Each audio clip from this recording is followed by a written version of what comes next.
जब जब मंजिल ने हौसलों से कहा तेरे बस की बात नहीं, हौसलों ने मंजिल की आंखों में आंखें डाल के कहा चल झूठी तेरी इतनी औकात नहीं। अगर मंजिल पहाड़ है तो हम भी माजी है मेरे दोस्त, जब तक तोड़ेंगे नहीं तब तक तो छोड़ने वाले हम भी है नहीं। तो देखिएगा हम लोग फिजिक्स स्टार्ट कर चुके थे और फिजिक्स का पहला चैप्टर प्रकाश का परावर्तन, जिसको रिफ्लेक्शन ऑफ लाइट बोलते हैं, स्टार्ट हो चुका था, है ना। और इसमें हम लोग बहुत सारी चीजें पढ़ चुके हैं। पार्ट 1 और पार्ट 2 अगर आप लोग नहीं देखे हैं तो जाके जरूर देखिएगा, अच्छा लगेगा। और आज हम लोग दर्पण के बारे में पढ़ेंगे। पिछले क्लास में हम लोग दर्पण के बारे में कुछ चीजें पढ़ चुके हैं, दर्पण क्या होता है इसके बारे में हम बता चुके हैं। उसके बाद दर्पण को दो पार्ट में बांटे थे, एक समतल दर्पण और एक अवतल दर्पण। समतल दर्पण की चर्चा हो चुकी है पिछला क्लास में। आज हम लोग किसकी चर्चा करेंगे? गोलीय दर्पण की, है ना। किसकी चर्चा करेंगे मेरे दोस्त? गोलीय दर्पण की। तो अगला टॉपिक बनाया जाए गोलीय दर्पण। कॉपी और किताब और कलम के साथ एकदम लेके बैठ जाइए, जो जो लिखते चलेंगे उसको आप भी नोट करते चलिएगा। तो आज का टॉपिक क्या है मेरे दोस्त? गोलीय दर्पण। क्या है? गोलीय दर्पण। गोलीय दर्पण, गोलीय दर्पण, है ना। Spherical mirror. तो जब आंखों में अरमान लिया, मंजिल को अपना मान लिया, मुश्किल क्या आसान क्या, जब ठान लिया तो ठान लिया। चलिए देखते हैं गोलीय दर्पण के बारे में। देखिएगा ये आपका क्या है मेरे दोस्त? कोई गोला है। क्या है? ये आपका खोखला खोखला गोला है ना। हमने बोला था कि लाइट किसी चीज पर पड़ती है उस चीज को क्या बोलते हैं? परावर्तक सतह। तो ये आपका क्या है? ये आपका खोखला गोला का परावर्तक सतह, इस पे लाइट आके टकराएगा। ये आपका क्या है? परावर्तक सतह, परावर्तक सतह। तो देखिएगा वैसा दर्पण जिसका परावर्तक सतह जो होगा कोई खोखला गोला का भाग होगा, है ना। परावर्तक सतह कैसा होगा? कोई खोखला गोला का भाग होगा। फिर से सुनिए, वैसा दर्पण जिसका परावर्तक सतह कैसा हो मेरे दोस्त? कोई खोखला गोला का भाग हो, तो उसको बोलेंगे गोलीय दर्पण। क्या होगा? वैसा दर्पण जिसका परावर्तक सतह कोई खोखला गोला का भाग होगा, उसको हम क्या बोलेंगे? गोलीय दर्पण। इसका डेफिनेशन क्या होगा? वैसा दर्पण जिसका परावर्तक सतह किसी खोखले गोले का भाग हो, गोलीय दर्पण कहलाता है ना। लिखिएगा हमारे साथ आप लोग भी, वैसा दर्पण, वैसा दर्पण, वैसा दर्पण जिसका परावर्तक सतह, जिसका परावर्तक सतह, वैसा दर्पण जिसका परावर्तक सतह किसी खोखला गोला का भाग हो, किसी खोखला गोला का, वैसा दर्पण जिसका परावर्तक सतह किसी खोखला गोला का भाग हो, है ना। भाग हो क्या कहलाता है मेरे दोस्त? तो गोलीय दर्पण कहलाता है। गोलीय दर्पण कहलाता है, गोलीय दर्पण कहलाता है ना। तो गोलीय दर्पण क्या होता है? वैसा दर्पण जिसका परावर्तक सतह किसी खोखले गोले का भाग हो, गोलीय दर्पण कहलाता है। अब देखिएगा कुछ गोलीय दर्पण से रिलेटेड टर्म आएगा, है ना। तो इसको थोड़ा सा मिटाते हैं, आगे हम लोग देखेंगे गोलीय दर्पण से रिलेटेड कुछ टर्म, गोलीय दर्पण से रिलेटेड कुछ टर्म। अब देखिएगा ये आपका गोलीय दर्पण है, ये क्या है मेरे दोस्त? गोलीय दर्पण। और इसका ये केंद्र होगा, ठीक है। और ये आपका केंद्र से होते हुए क्रॉस करेगा, है ना, इसको बोलेंगे प्रधान अक्ष। फिजिक्स में इसको क्या बोलते हैं मेरे दोस्त? प्रधान अक्ष, या इसी को दूसरा नाम है मुख्य अक्ष। क्या है? मुख्य अक्ष। फिर से सुनिएगा, गोलीय दर्पण के केंद्र से होता हुआ जो लाइन जाएगा उसको क्या बोलना है? प्रधान अक्ष या मुख्य अक्ष। देखिएगा ये क्या है मेरे दोस्त? केंद्र है। ये क्या है? गोला में केंद्र है। लेकिन फिजिक्स में जब आएगा तो इसको बोलेंगे वक्रता केंद्र। क्या बोलना है? वक्रता केंद्र। फिजिक्स में क्या बोलना है? केंद्र को वक्रता केंद्र, है ना। और वक्रता केंद्र को सी से सूचित करेंगे, वक्रता केंद्र को सी से सूचित करना है। तो अगला टॉपिक आपका क्या आ गया? वक्रता केंद्र, वक्रता केंद्र, वक्रता केंद्र। इसका डेफिनेशन क्या होगा? देखिएगा गोलीय दर्पण जिस गोला का भाग होता है, फिर से सुनिए, गोलीय दर्पण है आपका, और जिस गोला का भाग है उस गोला के केंद्र को क्या बोलना है? वक्रता केंद्र। फिर से बोला जाए, गोलीय दर्पण जिस गोला का भाग होता है उस गोला के केंद्र को वक्रता केंद्र कहते हैं, है ना। इसका डिफिनीशन लिखा जाए, डिफिनीशन क्या होगा कि गोलीय दर्पण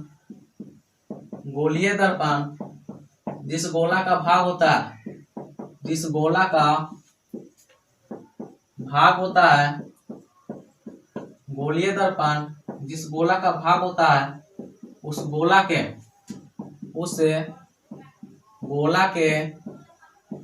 केंद्र को वक्रता केंद्र कहा जाता है, वक्रता केंद्र कहा जाता है।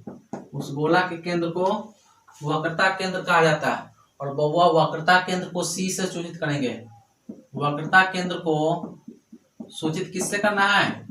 सूचित करना है आपको सी से, है ना। तो वक्रता केंद्र आपका हो गया होगा क्लियर। उसके बाद अगला देखिएगा, ये आपका क्या है? ये आपका हो गया वक्रता केंद्र। ये आपका क्या हो गया भाई? वक्रता केंद्र। और देखिएगा ये वाला क्या होगा? तो आप बोलोगे सर ये तो गोला का त्रिज्या है। हम भी बोलेंगे बिल्कुल बउआ ये गोला का त्रिज्या है। और गोला के त्रिज्या को यहाँ पे हम कैपिटल आर से सूचित कर रहे हैं, है ना। गोला के त्रिज्या को कैपिटल आर से सूचित कर रहे हैं, लेकिन गोला में इसको क्या बोलते हैं? त्रिज्या, है ना। तो हम भी लिख दिए त्रिज्या। लो क्या लिख दिए? त्रिज्या। लेकिन हम लोग पढ़ क्या रहे हैं? फिजिक्स पढ़ रहे हैं। तो फिजिक्स में इसको बोलते हैं वक्रता त्रिज्या। क्या बोलते हैं मेरे दोस्त? वक्रता त्रिज्या। तो अगला टॉपिक आपका आ गया वक्रता त्रिज्या, वक्रता त्रिज्या, वक्रता त्रिज्या, है ना। और इसको कैपिटल आर से सूचित करना है। अब देखिएगा वक्रता त्रिज्या क्या होता है? तो गोलीय दर्पण जिस गोला का भाग होता है उस गोला के त्रिज्या को क्या बोलना है? वक्रता त्रिज्या।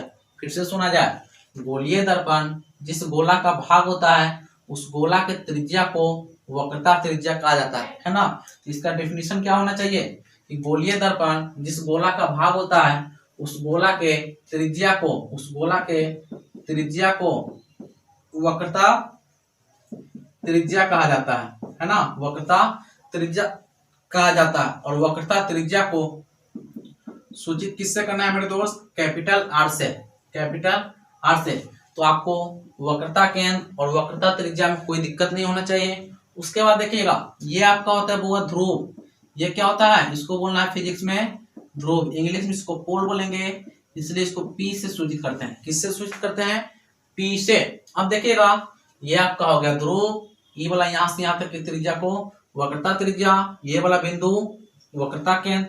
अब देखिएगा वक्रता केंद्र और ध्रुव के ठीक बीच में एक बिंदु होता है एफ, जिसको बोलेंगे फोकस बिंदु। इसका क्या नाम है मेरे दोस्त? फोकस बिंदु। क्या नाम है मेरे दोस्त? फोकस बिंदु, है ना। तो फोकस बिंदु कहाँ पे होगा?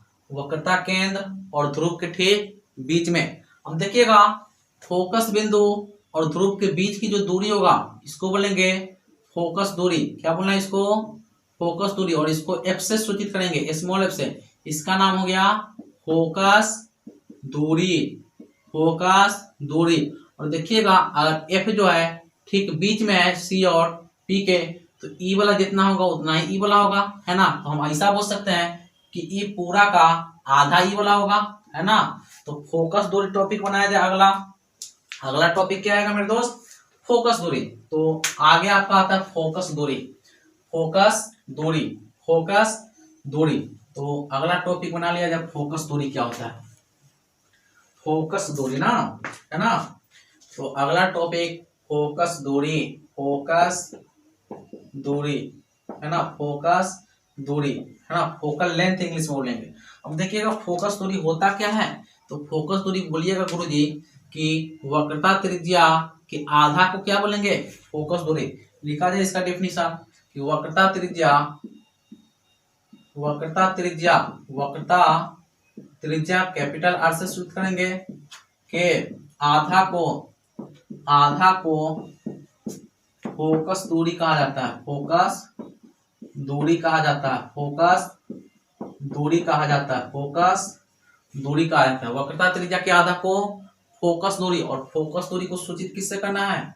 फोकस दूरी को सूचित, है ना, करना है आपको स्मॉल एफ से, ठीक, स्मॉल एफ से। अब देखिएगा आगे क्वेश्चन आएगा कि गोलीय दर्पण में वक्रता त्रिज्या और फोकस दूरी के बीच में क्या रिलेशन होता है मेरे दोस्त? तो आगे देखिएगा क्या रिलेशन होता है, यहीं पे बताने की कोशिश करते हैं हम।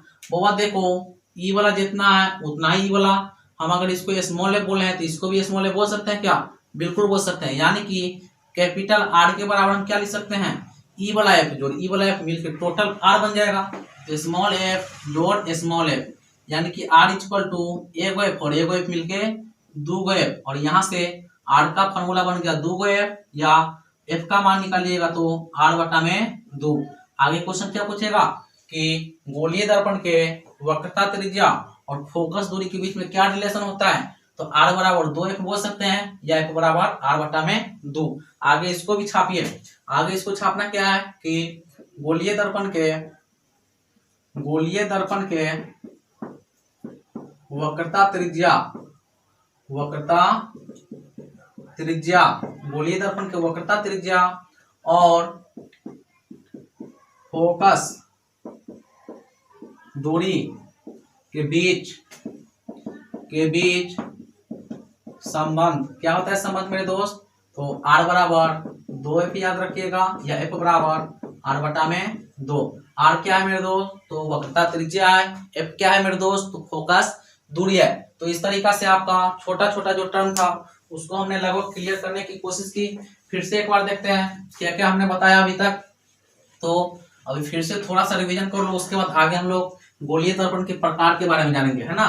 तो थोड़ा सा एक बार देखा जाए, हमने बताया कि ये आपका बउआ गोलीय दर्पण है और ये आपका इसका केंद्र है। यहाँ से होते हुए जो लाइन जाएगा इसको क्या बोलना है? फोकस दूरी नहीं, इसको बोलेंगे मुख्य अक्ष, या इसी को प्रधान अक्ष बोल सकते हैं, प्रधान अक्ष। उसके बाद देखिएगा ये वाला बिंदु को जो गोलीय दर्पण का केंद्र होगा इसको बोलेंगे वक्रता त्रिज्या और वक्रता केंद्र, और वक्रता केंद्र को सी से सूचित करेंगे। फिर गोलीय दर्पण की त्रिज्या को वक्रता त्रिज्या बोलेंगे और इसको कैपिटल आर से सूचित करेंगे। और ई वाला बिंदु को क्या बोलना है? पोल पी से सूचित करेंगे। सी और पी के ठीक बीच में एक बिंदु होगा जिसको फोकस बिंदु बोलते हैं, एफ से सूचित करना है। एफ और पी के बीच की दूरी को फोकस दूरी बोलते हैं, है ना। तो इस तरीका से इतना हमने बताया। अब आगे की चर्चा करते हैं। अब क्या बोलना है? आगे की चर्चा। और अगला टॉपिक आपका आ जाएगा गोलीय दर्पण के प्रकार। क्या आएगा मेरे दोस्त? गोलीय दर्पण के प्रकार। लेकिन उससे पहले थोड़ा सा हम लोग प्रतिबिंब के बारे में जानना चाहेंगे। प्रतिबिंब क्या होता है मेरे दोस्त? प्रतिबिंब पीछे टॉपिक था उसको छोड़ दिया था हमने, अगला टॉपिक बनाया प्रतिबिंब। क्या आ गया? प्रतिबिंब। इंग्लिश में वो इसको बोलते इमेज। क्या बोलना है? इमेज, है ना, फोटो। इसका सिंपल मतलब समझना है फोटो। प्रतिबिंब का सिंपल मतलब फोटो। चलिए देखिएगा क्या होता है। मान लिया जब वो ई क्या है, चलो अभी आपको समतल दर्पण समझ में आना चाहिए। चलिए मान लीजिए ये गोलीय दर्पण है आपका, ठीक है, और इसको आधा आधा में काट देंगे तो वो दो गो दर्पण बनेगा। एक तरफ से इसको अगर रंग दिया जाए तो इसको बोलते हैं अवतल दर्पण। अभी थोड़ा सा आगे बताएंगे अवतल दर्पण। और ई वाला को अगर अंदर से रंग दिया जाए तो इसको बोलते हैं उत्तल दर्पण। क्या बोलेंगे? उत्तल दर्पण। अब मान लिया जाए अवतल दर्पण को ले लिए, ये आपका अवतल दर्पण है ना। अभी मान लिया जाए समझ में नहीं आ रहा, लेकिन थोड़ा सा समझने की कोशिश कीजिए, ऐसा भी बताएंगे सब, ठीक है। अवतल दर्पण बउआ, इसमें कहीं इसका केंद्र होगा सी, इधर सी और ई वाला पी हो जाएगा। सी और पी के बीच के बिंदु को एफ बोलते हैं, है ना। अब देखिएगा हम बोले कि वस्तु को कहीं भी रख दो, मान लिया जाए यहाँ पे रख दिए, है ना, तो यहाँ से लाइट निकलेगा। ऐसा वस्तु रखना है बउआ जिससे लाइट निकलता हो। अब देखिए ये वाला वस्तु है, मान लिया जाए इससे क्या निकलता है? लाइट। तो एक वो ऐसा किरण लाइट बहुत सारा चारों तरफ निकलेगा, लेकिन 2 से 3 गो किरण लेके हम लोग समझने की कोशिश करेंगे। यहाँ से लाइट आया, मुख्य अक्ष के समांतर आने वाली प्रकाश की किरणें दर्पण से हमेशा परावर्तित होकर एफ से होकर गुजरती है। एफ से होकर गुजर गया, उसके बाद एक और गुजार दो, एक मान लीजिए सी से होकर गुजार दो। सी से जो गुजरेगा दर्पण से परावर्तन होकर फिर से ए रास्ता पर वापस लौट जाएगा। देखिएगा एक दूसरे को यहाँ पे काटा तो इसका प्रतिबिंब यहीं पे बन गया। यानी कि प्रतिबिंब का डेफिनेशन क्या दे सकते हैं कि दर्पण पर आने वाली प्रकाश की किरणें, या ऐसा बोल सकते हैं किसी भी वस्तु से दर्पण पर आने वाली प्रकाश की किरणें, है ना, दर्पण से परावर्तन के बाद जिस बिंदु पर एक दूसरे से मिलती है या मिलती हुई प्रतीत होती है। मिलती हुई प्रतीत का मतलब उत्तल दर्पण में बहुआ प्रतीत होगा, है ना। उत्तल दर्पण में हम लोग मिलाने की कोशिश करेंगे, वास्तव में नहीं मिलता है ना। इसलिए क्या होगा कि किसी भी वस्तु से आने वाली प्रकाश की किरणें दर्पण से परावर्तन के बाद जिस बिंदु पर एक दूसरे से मिलती है उसे उस वस्तु का क्या बोलेंगे, प्रतिबिंब बोलेंगे। इसका डिफिनीशन लिखा जाए, उसके बाद आगे की चर्चा करेंगे हम लोग। इसका डिफिनीशन क्या होगा कि किसी भी वस्तु से आने वाली प्रकाश की किरणें, लिखिएगा, किसी भी वस्तु से किसी भी वस्तु से आने वाली प्रकाश की किरणें दर्पण से परावर्तन के बाद है ना, परावर्तन के बाद जिस बिंदु पर एक दूसरे से मिलती है या मिलती हुई प्रतीत होती है या मिलती हुई प्रतीत होती है उसे उस वस्तु का प्रतिबिंब कहा जाता है ना, प्रतिबिंब कहा जाता है। तो प्रतिबिंब क्या होता है, किसी भी वस्तु से आने वाली प्रकाश की किरणें दर्पण से परावर्तन के बाद जिस बिंदु पर मिलती है या मिलती हुई प्रतीत होती है उसे उस वस्तु का क्या बोलना है मेरे दोस्त, प्रतिबिंब बोलना है ना। क्या बोलेंगे, प्रतिबिंब। सिंपल प्रतिबिंब का मतलब क्या होता है, सिंपल समझना कि प्रतिबिंब का मतलब आईना देखते हैं तो उसमें जो हमारा फोटो दिखता है उसी को क्या बोलना है, प्रतिबिंब, है ना। तो प्रतिबिंब हो गया। अब देखिएगा प्रतिबिंब हुआ दो प्रकार के होता है। कितने प्रकार के, दो प्रकार के। प्रतिबिंब कितने प्रकार के, दो प्रकार के। तो अगला टॉपिक प्रतिबिंब के प्रकार, अगला टॉपिक क्या आएगा, प्रतिबिंब के प्रकार। तो अगला टॉपिक बनाया जाए प्रतिबिंब के प्रकार, प्रतिबिंब के प्रकार, प्रतिबिंब के प्रकार। लो प्रतिबिंब के प्रकार, और इसको दो पार्ट में बांटा गया। प्रतिबिंब को दो पार्ट में बांटा गया। पहला होता है वास्तविक प्रतिबिंब, वास्तविक प्रतिबिंब, और दूसरा होता है काल्पनिक प्रतिबिंब। दूसरा क्या होता है, काल्पनिक प्रतिबिंब, काल्पनिक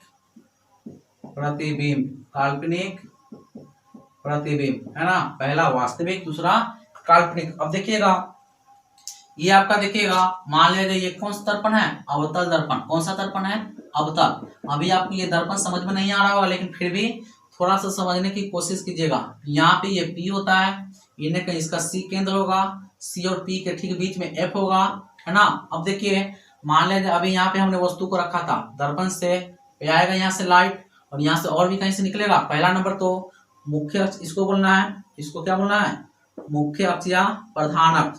अब दर्पण पर आने वाली प्रकाश की किरणें जो मुख्य अक्ष के समांतर होगा वह हमेशा दर्पण से परावर्तित होकर F से होकर गुजरेगा। ये हमेशा F से होकर गुजर गया। एगो कहाँ से गुजार दे, एगो C से गुजारे थे, एगो देखिए C से गुजार दिए।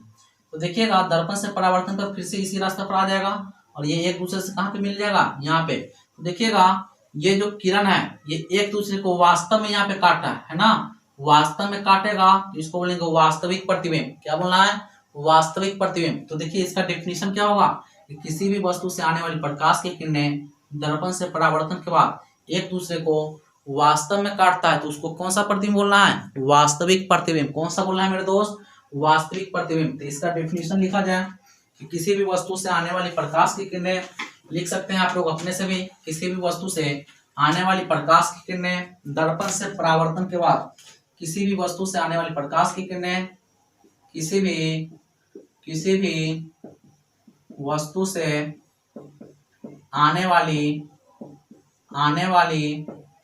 प्रकाश की किरणें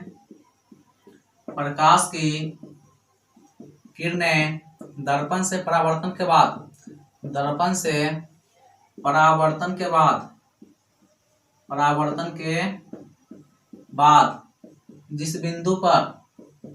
जिस बिंदु पर वास्तव में, है ना, वास्तव में एक दूसरे से मिलती है, एक दूसरे से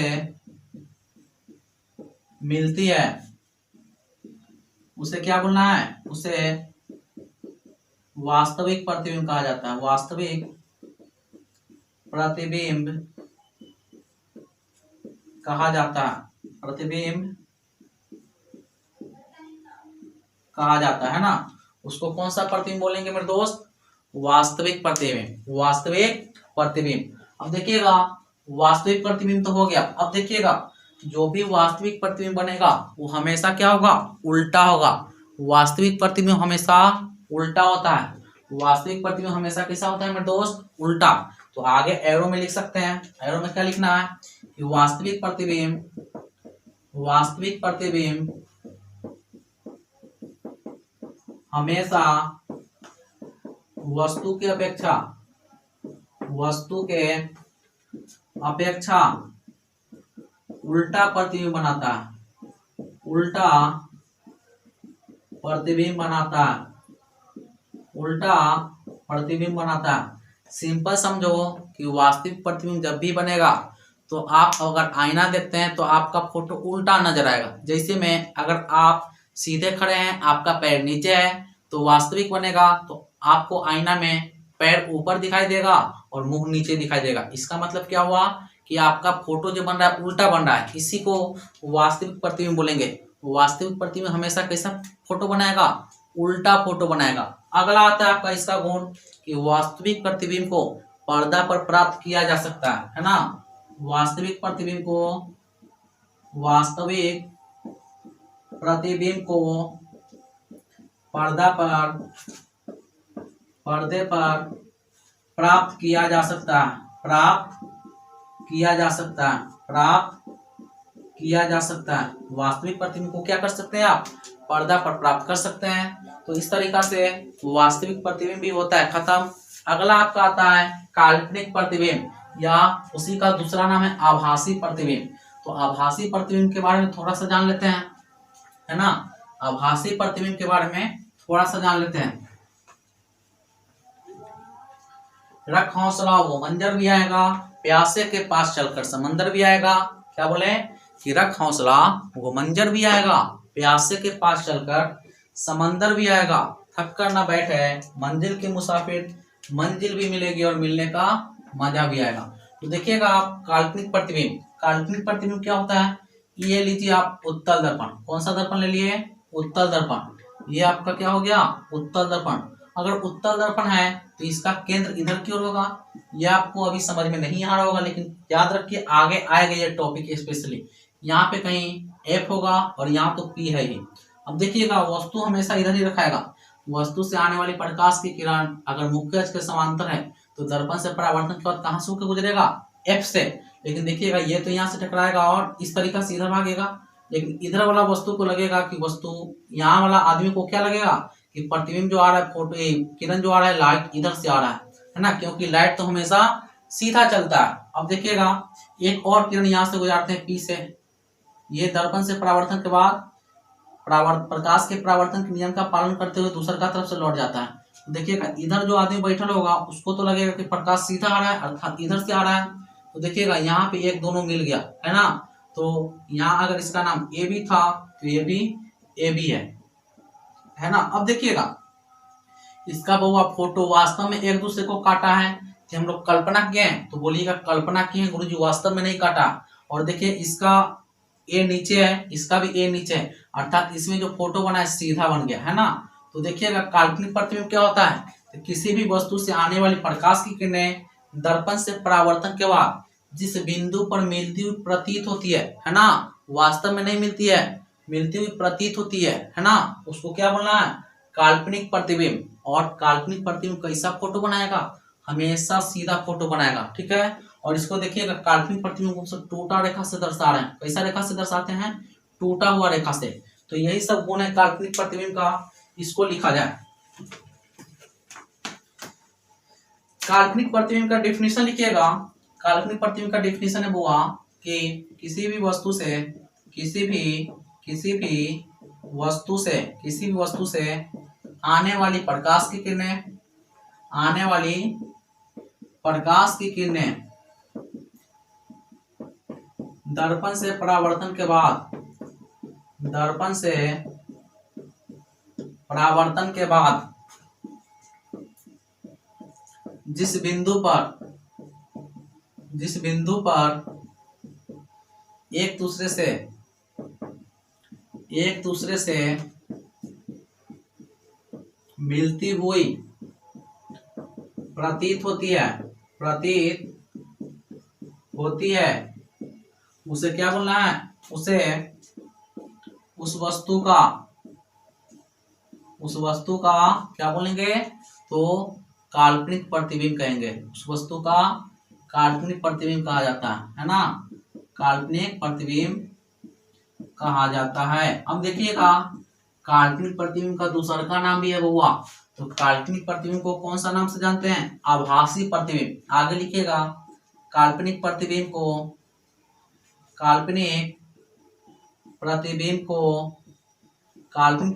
को आभासी, है ना, आभासी प्रतिबिंब भी कहा जाता है। आभासी प्रतिबिंब भी कहा जाता है। आभासी प्रतिबिंब भी कहा जाता है। उसके बाद देखिएगा, काल्पनिक प्रतिबिंब कैसा फोटो बनाएगा? तो काल्पनिक प्रतिबिंब जो होगा वो हमेशा वस्तु की अपेक्षा सीधा प्रतिबिंब बनाएगा। अगर आप आईना देखते हैं तो आपका मुंह ऊपर है और गोड़ नीचे है, तो आपका फोटो भी मुंह ऊपर है और गोड़ नीचे ही दिखाई देगा। इसको बोलते हैं सीधा प्रतिबिंब। तो लिखिएगा, काल्पनिक प्रतिबिंब हमेशा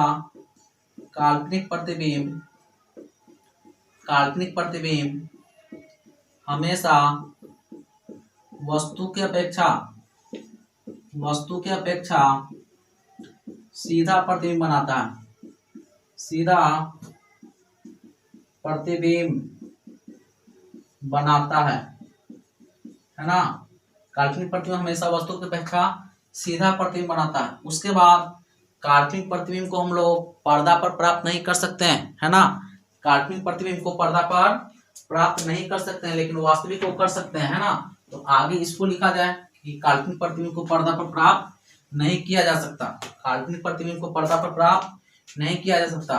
काल्पनिक प्रतिबिंब को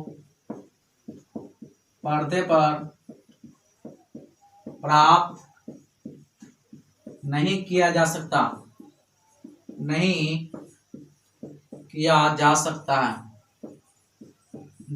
जा सकता। उसके बाद काल्पनिक प्रतिबिंब को कैसा रेखा से दर्शाएंगे? तो हमेशा टूटी हुई रेखा से दर्शाएंगे। काल्पनिक प्रतिबिंब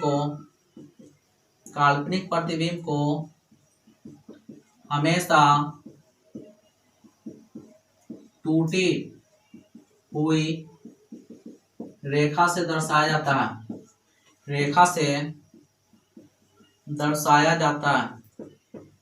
टूटी हुई रेखा से दर्शाया जाता है। तो काल्पनिक प्रतिबिंब के बारे में हम लोग पढ़ लिए हैं। आगे देखेंगे, आगे जाते जाते आपके लिए एक क्वेश्चन छोड़ के जाऊंगा, है ना। तो अगर क्लास अच्छा लग रहा है तो लाइक शेयर और सब्सक्राइब भी जरूर करें, है ना। और अच्छा ना लगे तो वो भी कमेंट करके बताया कीजिए। अच्छा लगे तो भी बताइए, अच्छा ना लगे तो भी बताइए। और कहीं डाउट अगर आए तो उसको भी कमेंट बॉक्स में लिख दिया कीजिए, आपको जवाब मिल जाएगा। तो आगे देखिएगा, जाते जाते एक सवाल है आपके लिए, है ना। HW मान के चलिएगा कि प्रकाश की किरणें हमेशा चलती है। ऑप्शन देके जाता हूं आपके लिए। टेढ़ी मेढ़ी